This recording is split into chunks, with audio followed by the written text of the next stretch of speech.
Kita lanjutkan. Tadi sudah dibaca Arabnya, ya.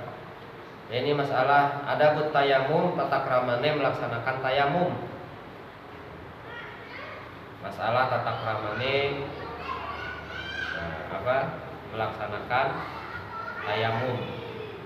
Apabila kalian merasa kesulitan untuk menggunakan air karena tidak ada airnya, itu tidak ada, lagi kekeringan misalnya, setelah mencari itu tidak ada keringan, maka itu gunakanlah caranya untuk bisa melaksanakan sholat dengan bertayamum. Atau liudrin, karena sebab udur. Udurnya dari apa? Min marodin, saking sakit. Itu udur namanya, salah satu sakit. Atau ya kalau airnya banyak, kalau wudu itu ya tambah gergese, tambah sakitnya tambah. Ya udah jangan wudu walaupun airnya banyak. Tidak ada masalah dengan air subur. Aulimaniin minal wusul ilaihi, atau ada yang menghalangi untuk dapat air tersebut digunakan untuk wudu. Contohnya min sabu'in au hamsin, adanya hewan buas. Adanya hewan buas. Jadi kita lagi berkunjung ke rumah saudara kita atau ke rumah teman kita, lalu kebiasaan di daerah itu toiletnya atau kamar mandinya terpisah daripada rumah, ya. Jadi nggak ada di dalam rumah. Akhirnya kalau kita mau menggunakan air harus keluar dari rumah dulu. Sementara di luar itu ternyata ada harimau yang lepas dari kebun binatang. Sudah waktunya sholat ini. Waduh, bagaimana ini? Coba sekalian adzan mau sholat diadzani. Siapa tahu dia kan. Allahu Akbar, Allahu Akbar. Malah mendekat itu nih. Suara apa dari harimau? Wow. Nggak tahu, kayak jawab adzan itu. Allahu Akbar. Allahu Akbar, Allahu Akbar. Allahu Akbar. Waduh. Ya wis, orang sido cari aja di situ sesuatu yang bisa digunakan untuk tayam. Au hamsin, atau sedang disengker, kita sedang di di penjara. Wah, pokoknya kita tidak bisa keluar. Nah, maka hal itu menjadi sebuah udzur atas menggunakan air dalam melaksanakan wudu. Udzur. Jadi tidak menjadi masalah karena udzur. Au kana al-ma'u al-hadiru tahtaju ila atsika. Namun ada kalanya seseorang sedang bepergian misalnya, lalu tidak ada air yang cukup, adanya air itu hanya untuk minum. Daripada nanti nggak bisa minum, gitu ya. Ya sudah, masalah sholat tidak perlu wudu, air itu untuk digunakan minum, dan kemudian mau sholat kita melaksanakan tayamum. Awat sirofiqika, atau ada teman kita atau ada siapa yang ngelak gitu. Airnya untuk wudu, teman kita ngelak gitu ya, tidak ada yang jualan air di situ. Akhirnya ya wis kasihkan saja ke orang lain, kita bertayamum gitu. Bertayamum. Kecuali teman kitanya itu nggak pernah sholat, atau biasa meninggalkan sholat, atau zina muhson. Ya, dia meninggalkan sholat, biasa meninggalkan sholat, maka tidak perlu dikasih kalau menurut ilmu fikih. Tapi kalau dia orang taat, ya wis kasihkan. Jangan sampai punya alasan, loh saya mau wudu, kamu ya cari saja sendiri. Jangan seperti itu. Sepanjang ia orang baik, maka kita untuk wudu pun harus dikasihkan. Berbeda dengan orang yang zina muhson dan orang yang meninggalkan sholat. Orang zina muhson itu orang yang pernah nikah halal, lalu kemudian ia berzina, misalnya selingkuh gitu. Walaupun dia statusnya sudah menjadi duda atau menjadi janda, karena dia pernah menikah sah. Lalu kemudian entah dia sedang berumah tangga atau dia dalam keadaan janda ataupun duda, lalu kemudian melakukan perzinahan, artinya melakukan hubungan badan sebelum dia akad nikah, sebelum akdun nikah, padahal dia sudah pernah nikah sah, maka itu namanya zina muhson. Artinya dia tidak ada hak hidup sebenarnya, harusnya dirajam sampai mati hukumnya, seperti itu. Dan itu masyhur, dia itu suka melakukan itu. Nah ketika wudu itu ya tidak ada hak dia untuk diberi minum kalau airnya cuma segitu, gunakan saja untuk wudu. Karena ia sebenarnya tidak ada hak hidup. Dalam aturan Islam itu tidak ada hak hidup. Cuman karena kita tidak melaksanakan Islam, jadi orang yang zina muhson berkeliaran itu, akhirnya sampai pengadilan tinggi seperti itu karena zina muhson. Nah gitu kan, merusak akhirnya. Nah jadi hanya ada dua makhluk yang tidak dimuliakan hukum syara itu. Satu, hewan galak perlu dibunuh. Lalu kemudian manusia galak juga perlu dibunuh. Galaknya kemana? Ning rabine wong, ning lanange wong. Terhadap istrinya orang lain, terhadap suaminya orang lain, itu berarti manusia galak seperti anjing galak. Asal sabet saja. Bahkan walaupun terhadap gadis atau perawan. Jadi laki-laki yang pernah nikah sah lalu kemudian melakukan hubungan badan tidak sah kepada janda ataupun yang tidak punya kepada janda ataupun kepada gadis. Nah, maka si laki-laki tersebut berarti zina muhson. Nah, kalau gadisnya berarti muhson.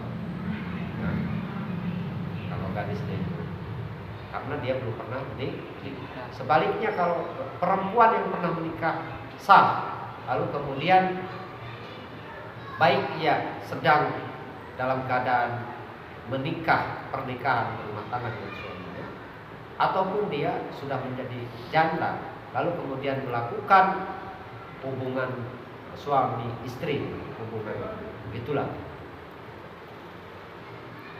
baik kepada duda ataupun kepada bujang, maka si perempuan itu tidak ada hak hidup di dunia ini. Kalau si bujangannya itu karena belum pernah nikah, masih harus dicambuk tok. Tapi kalau si duda karena sudah pernah nikah, maka itu tidak ada hak hidup sebenarnya seperti itu. Nah, maka ketika situasi kekurangan air, ketika mau wudu, saking penting-pentingnya bersuci dan saking tidak ada hak hidupnya bagi manusia yang melakukan perzinahan setelah merasakan pernikahan yang sah, maka tidak perlu dikasih. Gunakan saja untuk karena milkan ligoerika, atau airnya ada tapi milik orang lain, bukan milik kita. Waktu sholat airnya banyak tapi bukan milik kita. Walam yabi illa bi aksara min samanil misli, dan lalu kemudian air tersebut tidak dijual kecuali dengan harga yang tinggi. Misalnya biasanya air itu 1 trigen itu hanya dihargai 2.000. Loh, ini kita hanya mau beli 2 gayung karena wudu itu satu gayung pun cukup. Ya, kita mau 2 gayung dijual 200.000. Nah itu bigoiri sama nilmis, ya, biaksarimin sama nilmis. Harga wajarnya itu ya, nah, misalnya 2.000 berarti 2 gayung itu ya wis 1.000 lah ya, 500 satu gayung, 1.000 jadi 1.000 dua gayung. Nah ini dijualnya ya 20.000 juga, itu sudah di atas harga. Kalau hanya 2 gayung dijual 20.000 itu sudah di atas harga. Aqua saja, minuman mineral yang satu botol seliter setengah itu cuman berapa? 6.000. Oh ini dijual 20.000. Nah itu boleh Pak, tayamum lah. Walaupun banyak air tapi bukan milik kita. Nah ini saking tidak bolehnya asal menggunakan barang orang lain. Jadi kita tidak boleh menggunakan air keran orang di luar pagar, lalu kemudian digunakan, ya nggak boleh. Cuci kaki, cuci tangan nggak boleh, kecuali kalau kita izin terlebih dahulu. Izin cuci tangan, oh ya boleh, atau ada keterangan silahkan bagi orang yang mau cuci tangan. Nah, itu kan sudah ada petunjuknya. Nah, itu namanya musabal. Seperti zaman dulu kalau di luar rumah itu biasa ada kendi. Nah, kalian mungkin tidak ada yang tahu ya. Kecuali kalau di Madura mungkin masih ada nggak? Di depan rumah itu ada kendi, air minum untuk orang yang jalan. Sekarang kan jalannya pakai motor semua, pakai mobil, nggak ngelah akhirnya. Musabalnya sekarang sudah tidak ada. Bahkan adanya penjual asongan, air jalan langsung modern sekarang, rest area. Ngopi di sini. Kan ya. Terus au kana bika jarohatun au maradun takhufu minhu ala nafsika, atau ada sesuatu yang luka yang sakit, takut ketika kita menggunakan air itu menjadi bertambah infeksi dan sebagainya. Nah maka itu fasbir, sabar sajalah, hatta yang kula waktul fardhoti, sehingga manjinge waktune sholat fardu. Jadi kalau tayamum kan tidak boleh tayamum sebelumnya, tapi harus pada waktu sholat. Jadi kalau mau sholat zuhur jangan tayamum dari jam 10, jangan. Jadi ketika sudah adzan Allahu Akbar baru kita bertayamum di situ. Nah, baru bertayamum dan harus langsung sholat setelah tayamum. Sumaksir sha'idan thayyiban alaihi turabun, ya. Khalisun tahirun layyinun.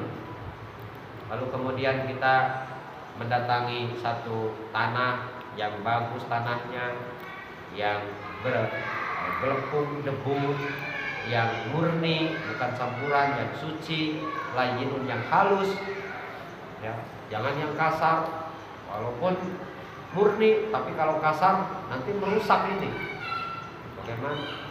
Sebelumnya kita pakai make up, sekarang pakai ini kasar, akhirnya jadi jelek. Fadrib alaihi bikafaika, ya. Nah, ketika sudah ada, oh ini ternyata banyak tanah ini yang bagus.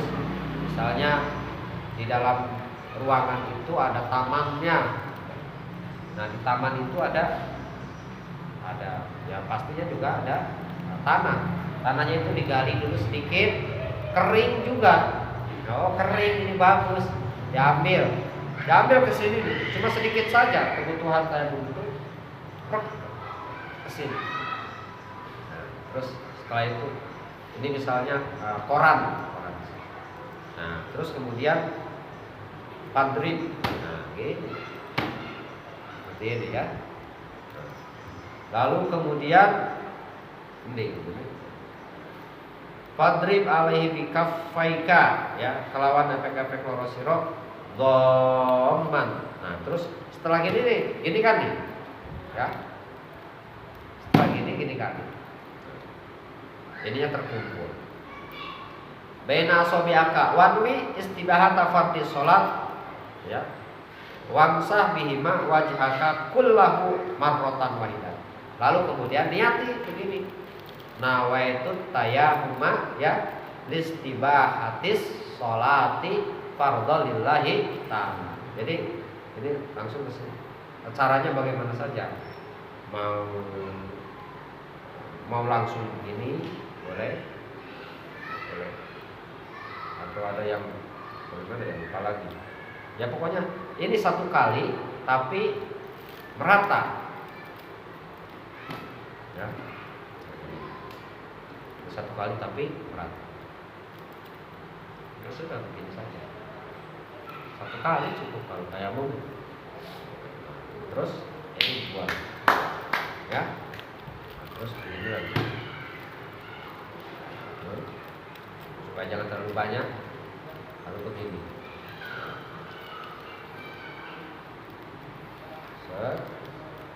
Ini ke sini.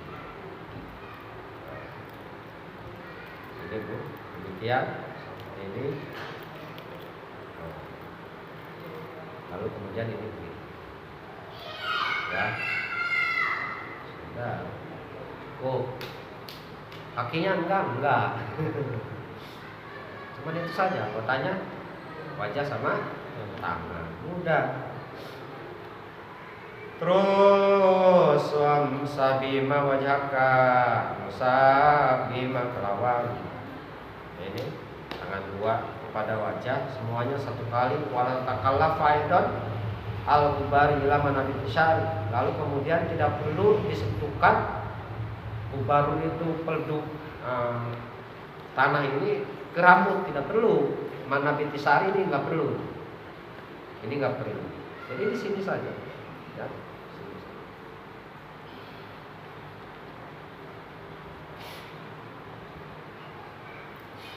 Terus ini mana ya?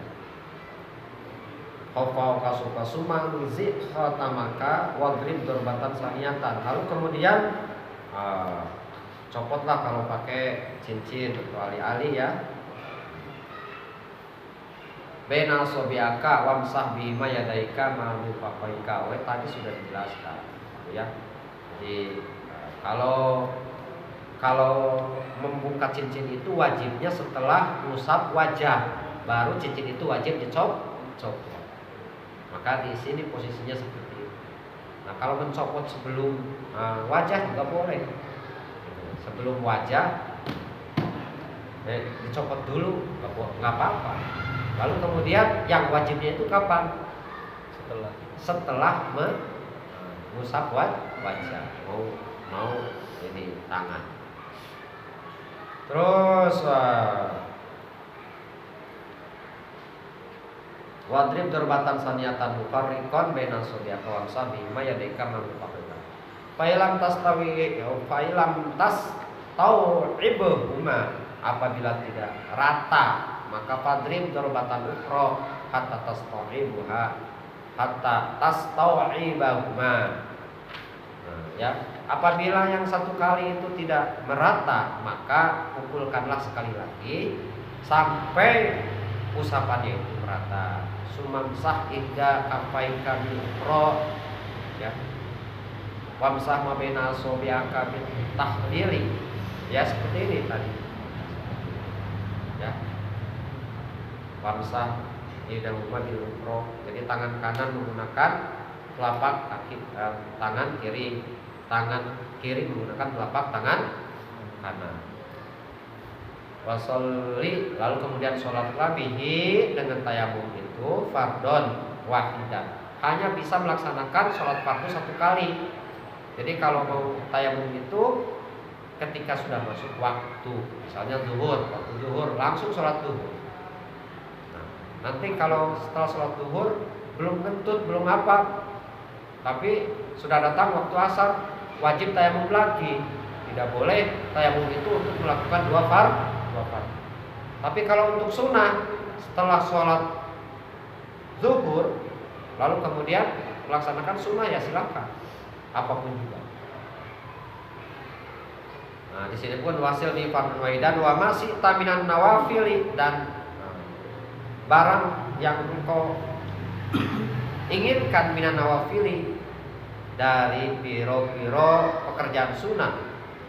Jadi fa'in aronta fardon saniyan fasta'nif lahu tayammuman akhar. Apabila mau melaksanakan fardu yang kedua, maka kita harus memulai lagi melaksanakan tayamum. Ada pertanyaan tak? Ya, itu saja mungkin pertemuan kali ini, mudah-mudahan bermanfaat kita semuanya. Allahumma shalli wa sallim ala Muhammad wa alhamdulillahil alamin. Subhana Allah sadar kami dalam berkata tawassalna bika amin tawassalna bika amin anta rizqana wa anta rizqana rabbana hab lana min ladunka qurrata a'yun waj'alna Allahumma barik lana fi dunya waj'alna minal ulama'il amilin wa imamil muttaqin as-salihin wa alimina wa hasuna akhlaqana wa sallallahu Al-Fatihah.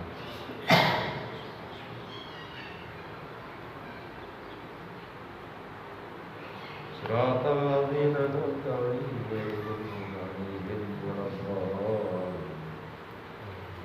Assalamualaikum warahmatullahi wabarakatuh.